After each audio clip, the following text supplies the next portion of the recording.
Chapter number 14 India location geological structure and physiography 2।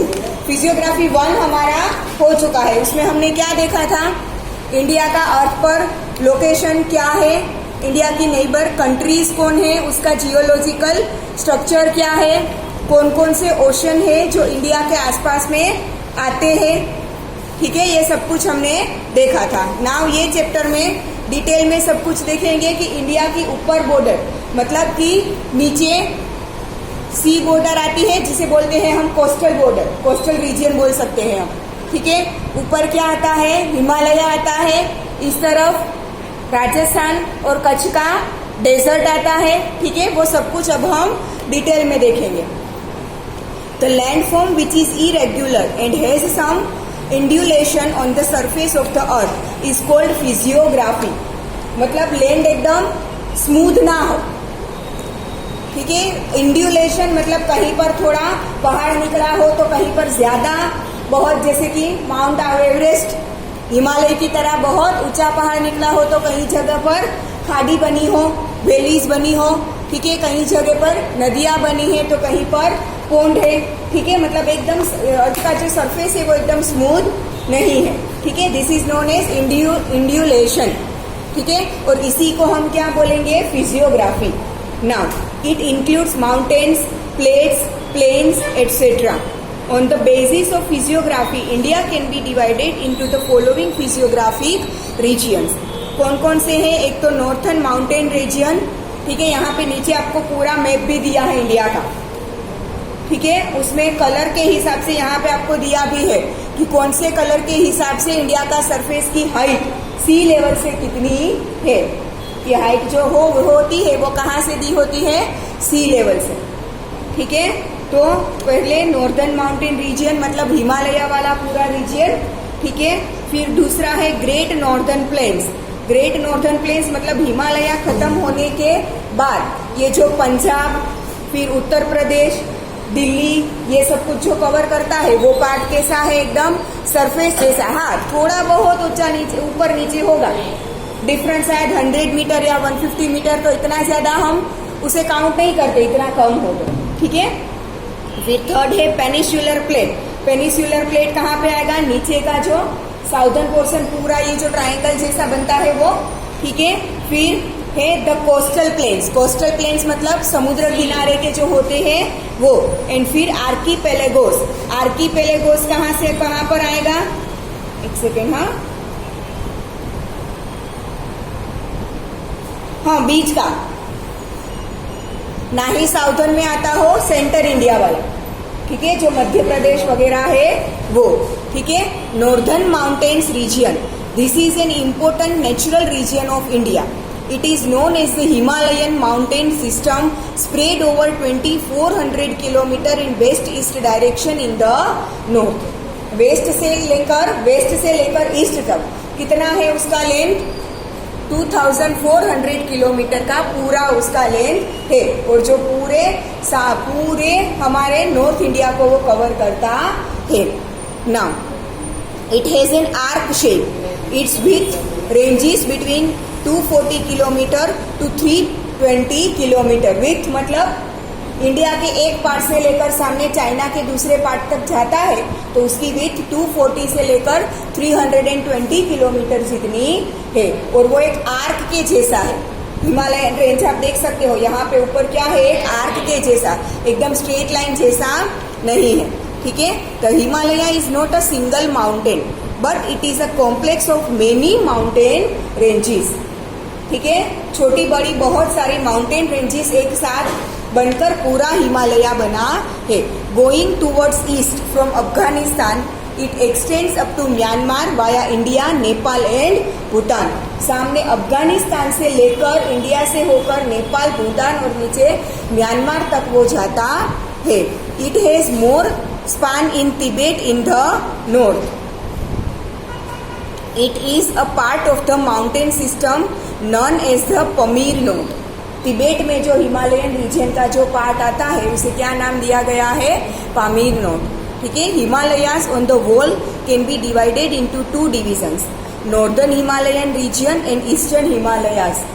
ठीक है। Northern Himalayan reason मतलब कि जो चाइना की साइड आता है वो, और जो इंडिया की साइड आता है उसे क्या बोलते हैं, सॉरी, नॉर्दर्न हिमालयन रीजन मतलब काश्मीर, उत्तराखंड, हिमाचल प्रदेश वहाँ का जो है वो, और ईस्टर्न हिमालयास क्या बोलते हैं यहाँ पर, अरुणाचल प्रदेश वगैरह में यहाँ पे जो आता है वो, ठीक है ना।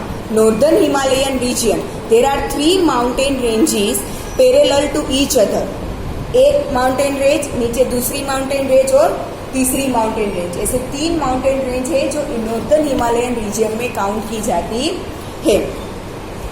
The northern range is called the greater Himalayas, this is the loftiest range among the Himalayas wherein there are more than 40 peaks which exceed height of 7,000 meters. Loftiest मतलब सबसे ऊंचे ऊंचे माउंटेन भी इसी रेंज में आते हैं, ठीक है। एंड मोर देन 40 पिक्स, 40 से भी छोटे बड़े माउंटेन उसमें आते हैं, तीनों रेंजेस को इंक्लूड करके। Most famous among them is Mount Everest which is 8,848 metres high. It is on Nepal China border, वो इंडिया में नहीं आता, कहाँ पे आता है, नेपाल और चाइना की बॉर्डर पर। It is known as Sagarmatha in Tibet, Sagarmatha Tibet में उसे क्या, हम जो माउंट एवरेस्ट बोलते हैं जिस पीक को, उसी पीक को तिबेट में क्या नाम दिया गया है, Sagarmatha in Tibet. Other famous peak is Godwin Austen और K square 8,611 metre which is the highest peak of India. ये इंडिया में जो हिमालय के पीक्स आते हैं उसमें से सबसे हाईएस्ट क्या है, गोडविन ऑस्टिन 8,611 किलोमीटर का है। Now there are 3 distinct ranges in Himalayas which are almost parallel to each other. In the greater Himalayas there are some high mountain passes such as Jelepla, Nathula, Shipkila etcetera. Mansarovar कहाँ पे आया है, China में। Which is considered to be a sacred holy place is located in this range. Mansarovar एक पूरा सरोवर है जो China की बॉर्डर के अंदर आता है, पर है हिमालय रेंजेस में, ठीक है। वो ऐसे एकदम होली प्लेस माना जाता है, ठीक है। लाइक टूनो में क्या है, देखो माउंट एवरेस्ट की height 8,848 metre, K square that is Mount Godwin Austen 8,611 metres, फिर Kanchenjunga 8,598 metres, Makalu 8,481 metres, Dhaulagiri 8,198 metres, Annapurna 8,070 metres. Second range to the south of the greater Himalayas is also spread in wider area. It is called Central Himalayas or the Lesser Himalayas. मतलब ऊपर से start करे तो China की border से start करे तो वो नॉर्दर्न हिमालय पूरा होगा, उससे थोड़ा नीचे आओ तो जो इंडिया की रेंज में आता है उसे क्या बोलेंगे, साउथर्न हिमालय, क्योंकि हिमालय का नॉर्थ एंड साउथ पार्ट, भले वो इंडिया के साउथ पार्ट में नहीं आता बट हिमालय का खुद का तो वो नॉर्थ एंड साउथ पार्ट होगा, ठीक है। तो जो साउथ पार्ट है उसे सेंट्रल हिमालयास या तो लेसर हिमालयास भी बोला जाता है। With a width ranging from 80 to 100 kilometre. This range includes mountain ranges like Pir Panjal, Mahabharat, Nagtibba etcetera. Many hill stations have developed in this moderately high range. Some of these hill stations are Dalhousie, Dharamshala, Shimla, Mussoorie, Ranikhet, Almora, Nainital, Darjeeling etcetera, है ना। ये सारे places पर तो tourist भी बहुत ज्यादा जाते हैं, ठीक है, एटसेट्रा। गंगोत्री, हाँ, ये साउदर्न हिमालय की जो सेंट्रल हिमालय है उसकी height compare to northern Himalaya थोड़ी कम है, तो वहां पर टूरिस्ट प्लेस बनाए जा सकते हैं, वरना नॉर्दर्न हिमालय का जो रेंज है वो तो बहुत ऊंचा है, उतनी हाइट पर टूरिस्ट प्लेस नहीं बनाए जा सकते, ठीक है। तो ये सारे जो हिमालय के टूरिस्ट प्लेस है वो किस में आते हैं, सेंट्रल हिमालय में या तो लेसर हिमालय में आते हैं, ठीक है ना। Gangotri, Yamunotri, Badrinath, Kedarnath, Hemkund Sahib etcetera are famous holy places. ऊपर के जो नाम थे वो सिर्फ घूमने लायक थे, दूसरे जो नाम दिए हैं वो सारे क्या है, होली प्लेसेस है, वहां पर भी लोग बहुत ज्यादा जाते हैं। Kullu, Kangala and Kashmir are extremely beautiful natural valleys in this region. Kullu Manali नाम सुना है ना, ठीक है। वो कुल्लू मनाली कहाँ पर आता है? हिमाचल प्रदेश में आता है। कहाँ पर आता है? हिमाचल प्रदेश में। Third range situated in further south is known as Shivalik, that is outer Himalayas, and most of it falls within India. जो नॉर्दर्न हिमालय में हमने 3 रेंजेस देखी थी ना, कि नॉर्दर्न हिमालय है वो पूरे 3 रेंजेस से बना है। तो सबसे हाईएस्ट पीक है वो फर्स्ट रेंज में है। सेंट्रल रेंज को हमने क्या नाम दिया? लेसर हिमालय या तो सेंट्रल हिमालय। और सबसे साउथ में मतलब जो थर्ड रेंज है वो पूरी की पूरी इंडिया के अंदर आती है। Now situated in further south is known as Shivalik, that is outer Himalayas, and most of it falls within India. It is about 10 to 15 kilometer wide and has an average height of 1000 meters. Average height किसकी है? कितनी है? 1000 meters की है। Peculiar valleys fermentation have taken place in this range, which are covered by gravel, stones and thick sediments. Locally these are known as DUN. For example Dehradun, पाटली Doon and Kothari Doon etcetera. उसकी वजह से उसे क्या बोला जाता है? दून दून। वहाँ के जो अलग अलग प्लेसेस है उसके पीछे दून लगाया जाता है, जैसे कि नगर लगाया जाता है वैसे ही, ठीक है। देहरादून, पाटली दून, कोठारी दून एटसेट्रा। ईस्टर्न हिमालयास जो अरुणाचल प्रदेश मतलब कि तिबेट के बाद के जो आते हैं वो ranges situated in the eastern part of Himalayan ranges have laser height. Some of them are more famous as hills. These hills in eastern Himalayas are spread as smaller ranges. Among them, Patkai Hills are situated in Arunachal Pradesh, Naga Hills in Nagaland, and Lushai, that is Mizo Hills in Mizoram. अलग अलग state में उसके ऊपर से उसे नाम दिया गया है। These hills are located near the eastern border and have their continuation in Arakana-Yoma range of Myanmar, ठीक है। इंडिया के ईस्टर्न बॉर्डर पर वो पूरा आता है। क्या क्या इंक्लूड करता है? अरुणाचल प्रदेश, नागालैंड एंड मिजोरम। और उसके बाद वहां से वो आगे जाती है कहाँ तक? म्यांमार तक, ठीक है। Now Garo, Khasi and Jaintia hills are in Meghalaya. Mountainous regions have more rainfall, so dense forests have developed here. As this is a forested area, roads and railways have not developed much. क्योंकि वहाँ पर माउंटेन रेंजेस है तो obviously हमें पता ही है कि जहाँ पर माउंटेन रेंजेस ज्यादा होगी वहाँ पे रेनफॉल भी बहुत ज्यादा होता है। रेनफॉल भी बहुत ज्यादा होता है। उसकी वजह से वहाँ पे जो फॉरेस्ट होते हैं वो भी कैसे होते हैं? एकदम डेंस फॉरेस्ट होते हैं। तो इसके बीच में से रोड निकालना या तो रेलवे लाइन निकालना इतना इजी नहीं होता, क्योंकि डेंस फॉरेस्ट में ट्रीज के बीच में जगह ही बहुत कम होती है। तो वहां से आपको रोड निकालना या तो रेलवे लाइन निकालना पॉसिबल नहीं है। वो निकालने के लिए आपको बहुत सारे ट्रीज कट करने पड़ेंगे, जो कि एनवायरमेंटली अच्छा नहीं है, ठीक है। इसीलिए बहुत ज्यादा रोड या तो रेलवे लाइन वहां पर डेवलप नहीं हुई है। बता, ठीक है ना। Great northern plain, great northern plain मतलब हिमालय के नीचे जो प्लेन आता है वो। This northern plain is located between the northern mountains region and the southern peninsula. मतलब कि साउथ की जो प्लेट है, जिन्हें पेनिनसुलर प्लेट हम बोलते हैं, उसके और हिमालयन रेंज के बीच के जो प्लेन है उसे क्या बोलते हैं हम? Northern plain, Great Northern Plain. This plain is formed due to the alluvial sediments brought by Himalayan rivers. ठीक है, हिमालय में से जो रिवर निकलती है वो हिमालय के जो रेंजेस है, पर्वत है, माउंटेन्स है, उसमें से बहुत सारा फर्टाइल मटेरियल लेकर बहकर वहां पर आती है, ठीक है ना। Rivers such as Satluj, Ganga and Brahmaputra. At some places the layers of the sediments are about 50 meters thick. ये जो सेडिमेंट्स बहकर नदी के साथ आते हैं ना, अबाउट 50 मीटर्स थिक, इतने सारे सेडिमेंट्स वहाँ पे प्रेजेंट है।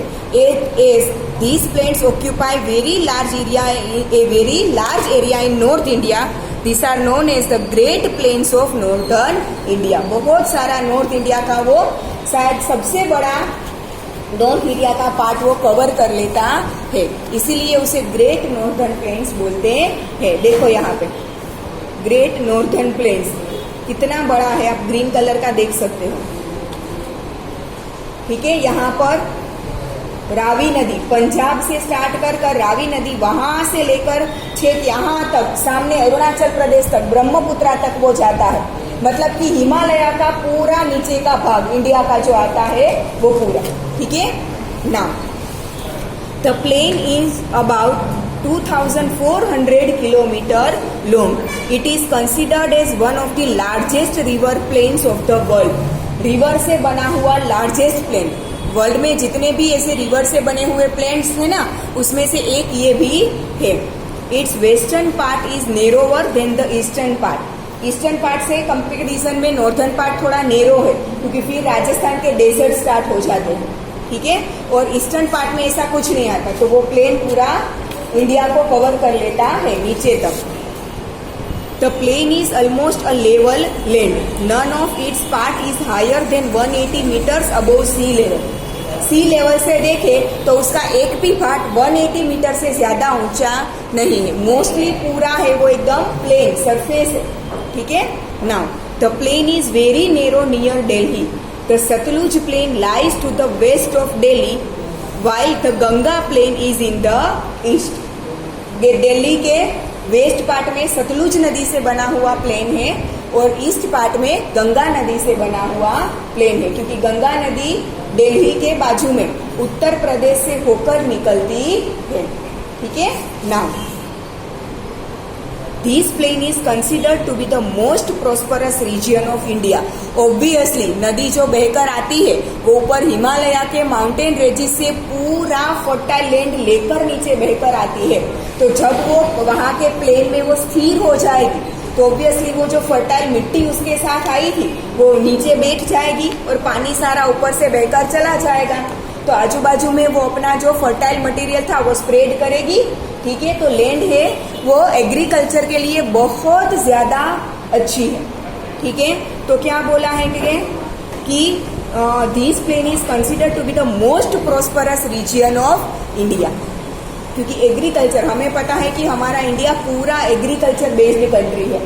ठीक है, तो जहाँ पर एग्रीकल्चर अच्छा हो वो इंडिया का प्रोस्परस रीजन है। ठीक है, now important cities such as Delhi, Kanpur, Lucknow. देखो दिल्ली, फिर कानपुर, लखनऊ, इलाहाबाद, वाराणसी, पटना, वाराणसी, जो कानपुर, लखनऊ, इलाहाबाद एंड वाराणसी ये सारे उत्तर प्रदेश के सिटीज है। एंड पटना एंड कोलकाता वो पश्चिम बंगाल वेस्ट बंगाल के सिटीज है। Are situated in this plane.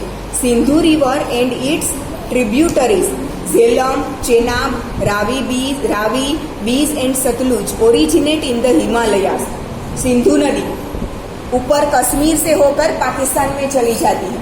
ठीक है, उसके साथ साथ Jhelum, Chenab, Ravi, Beas and Sutlej originate in the Himalayas. Himalaya में से ये सारी नदियां निकलकर थोड़ी थोड़ी इंडिया में बहकर फिर कहाँ चली जाती है, सारी पाकिस्तान में। ठीक है, now generally a region between two river is called DOAB।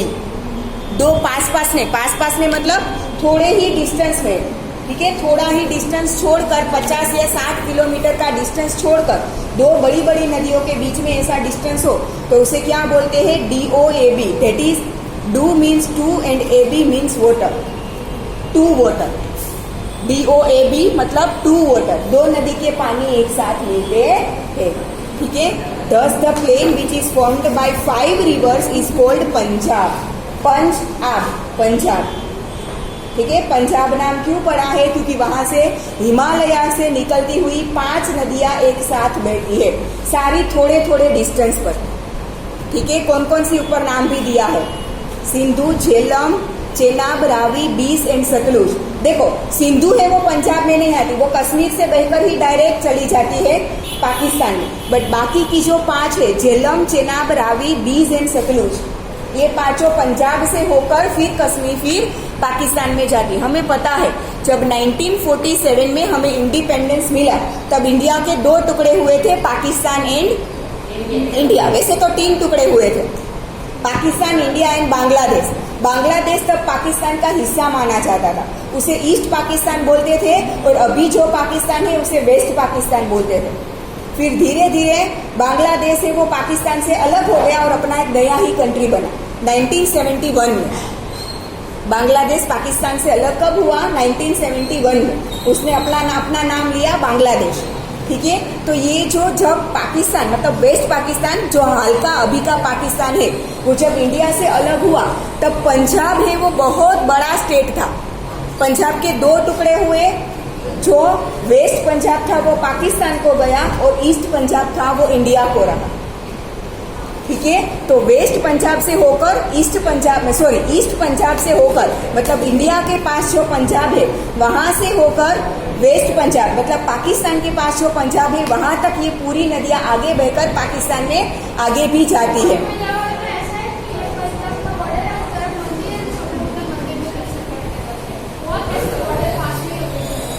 होता होगा बट बेटा मुझे पता नहीं है, आई एम नॉट श्योर। ठीक है, तो अभी भी वो जो वेस्ट पंजाब जो भी पाकिस्तान को मिला है उस स्टेट का नाम वहां पर भी अभी पंजाब ही है। ठीक है, तो ये 5 नदियों से बना पूरा इतना बड़ा लैंड है, इसलिए उसे क्या बोलते हैं? पंजाब। ठीक है, DOAB 2 नदी से बना हुआ रीजन, एंड पंजाब मतलब 5 नदियों से बना हुआ रीजन। ठीक है, now most of this plain is in Pakistan. ये 5 नदियों से बना हुआ, मैंने बोला ना कि ये 5 नदियां पंजाब से पास होती है, बट हिमालय से निकलकर उसका थोड़ा ही पार्ट है जो इंडिया में आता है, बाकी की सारी लंबाई है वो कहाँ पर है? पाकिस्तान में। ठीक है, तो इसकी वजह से जो ग्रेटर प्लेन बनते हैं वो सारे कहाँ पर है? पाकिस्तान, इस 5 नदियों की वजह से। ठीक है, now on the basis of physiography the plain is divided into 4 parts: Bhabar, Terai, Bangar and Khadar. A small and narrow belt of gravels and stones lies parallel to the river from Sindhu up to Tista River in Shivalik foothills. This belt is almost 8 to 16 km wide. It is called Bhabar. The Terai region, which is most humid and marshy, comes next. Dense forest and diversified wildlife are seen here. The old alluvium in the plains is called Bangar. Due to consistent deposition, it develops a terrace shape which is at a higher level than flood plains. The new sediment of the flood is called Khadar. ठीक है, हिमालय से निकलकर जो सिंधु नदी के आसपास का जो रीजन है उसे भाबर रीजन बोलते हैं। ठीक है, फिर ये वाली जो 5 नदियां है उसके बीच का जो लैंड है उसे तराई रीजन बोलते हैं। ठीक है, नदी वहां से निकलती है तो जब माउंटेन से ऊपर गिरेगी तो स्पीड वाटर की कितनी ज्यादा होगी, उसकी वजह से प्लेन तो बनते हैं बट इतना ज्यादा फर्टाइल नहीं होते, क्योंकि पानी एकदम जल्दी से बहकर जाएगा तो जो फर्टाइल लैंड थी वो अपने साथ धोकर लेता जाएगा। ठीक है, फिर जब वो पानी स्लो होता है तब फर्टाइल लैंड नीचे, हमें पता है कि पानी में मिट्टी हो और थोड़े टाइम के लिए उसे हिलाया ना जाए तो वो मिट्टी नीचे बैठ जाएगी। ठीक है, तो ये जो मोस्टली फर्टाइल लैंड है वो उसके नीचे आती है, जिसकी वजह से वहां पर फॉरेस्ट बहुत ज्यादा डेंस है। ठीक है, वो है खादर रीजन। ठीक है, तो आज यहाँ तक रखते हैं। पेनिनसुलर प्लेट हम नेक्स्ट लेक्चर में देखेंगे।